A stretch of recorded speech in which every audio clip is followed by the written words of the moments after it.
Hey guys, I just want to take a brief moment to talk to you about an amazing platform called Anchor. It is actually what I use for this podcast and another podcast. And for a while, it was extremely hard for me to find the right host, the right service. And I was browsing everywhere and stumbled across the app. And I've been using it ever since. Anchor really is a one-stop shop for recording, hosting, distributing, and monetizing your podcast. I love it because I put, the episodes together, put them up, upload them there, and it distributes them to everywhere that podcasts can be heard and need to be heard. The ability to do it on my mobile, add things, call-ins, it's all come in handy, when I'm in a bind and can't exactly be at home to record. So, and the best thing is it's free to use. So if you want to start a podcast, if you've thought about it, do it. All you have to do is go to anchor.fm/start. Again, that is anchor.fm/start to join me and the whole community. And I look forward to hearing your podcast. Hello and welcome back. I hope you're ready for another episode of Tales from Helheim.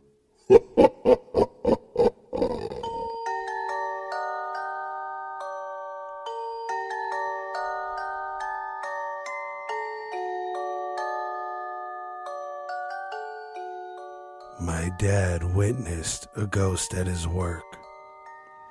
Okay, so my dad has always been the type of guy where he doesn't believe in anything unless he witnessed it for himself. He's a pretty macho guy and isn't into all that fairy tale and ghost nonsense. Yet that all changed for him one day. It was about 2:30 in the afternoon when my dad came home. He works the night shift at the old El Reno prison. He says it's a pretty laid-back job for the most part. He'll usually drive around the prison in one of the guard trucks or keeps watch in the towers. But one night he was sent to do a sweep of the chapel, as to make sure no one was in there who wasn't supposed to be. His boss, let's call him Jack, told him to come back and check in with him after he had done so. My dad walked through the yard out to the chapel, and as soon as he walked in, he said he felt just a wave of nervousness come over him. He flicked on the old lights and walked in and began to check all around the room. After about a couple minutes, he said a man dressed in the same uniform as him walked out from a little office in the back. My dad asked the man if he was already doing the sweep of the chapel. The man replied, "Yes, I'll take it from here."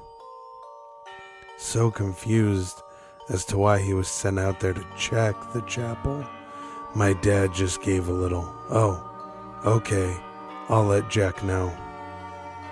My dad returned to his boss about 15 minutes after he had sent him.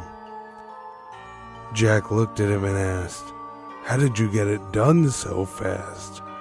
You couldn't have possibly checked that whole place in such a short amount of time." "Another guard's already in there, said he'd check it," my dad said. And I guess Jack didn't think anything of it. As long as the chapel was checked, everything was fine with him. Well, this is where it gets creepy. About 3 days after, my dad said he was walking down the halls of the prison and stopped to look at the display case of all the old photos of other guards in the past. As he was browsing the photo, he said his heart sank and his blood froze. One of the pictures he came across was that very same guard he encountered in the chapel, only this guard was dead. Apparently, about 4 years before my dad started working there, a riot had broken out in the chapel and a guard was stabbed to death. And that guard was the same man my dad had seen in the old chapel. But out of the 12 years of working there, not once had he ever heard about the riot until now. I don't know if they just don't talk about it, scared it might run off some newbies, or if it's just something a lot of them had forgot about. All I can say is, my dad is now a firm believer in the paranormal, and not once has he ever gone back into that creepy chapel.